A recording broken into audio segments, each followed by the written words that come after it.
Magandang umaga sa inyo. So, nandito pa rin kami sa Occidental Mindoro at binabantayan namin ang aming sibuyasan kasi anihan na.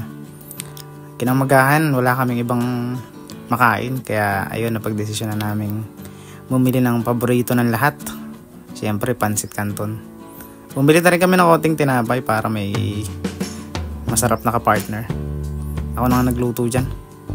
Siyempre. Iba kasi talagang sarap ng Pansit Canton. Talagang hindi kumukupas. All time favorite ba? Ito yung pagkain na kahit saan mo kainin talagang masarap. Tapos syempre, mas magiging masarap depende sa lugar. Ay kung nasa ganito kang lugar, nasa probinsya ka, tapos mga puno lang ang nasa paligid mo, tapos kasama pa mga kaibigan mo, sulit na. Wala ka nang talo dyan. Sasabihin lang ng vlogger na isa okay na to. Minekos-mekos na namin yan. Yan si Insan, tinikman na. Akala mo naman mag-iiba pa ang lasa ng Pansit Canton. Yung mga kasama mo, inip na. Ayun o.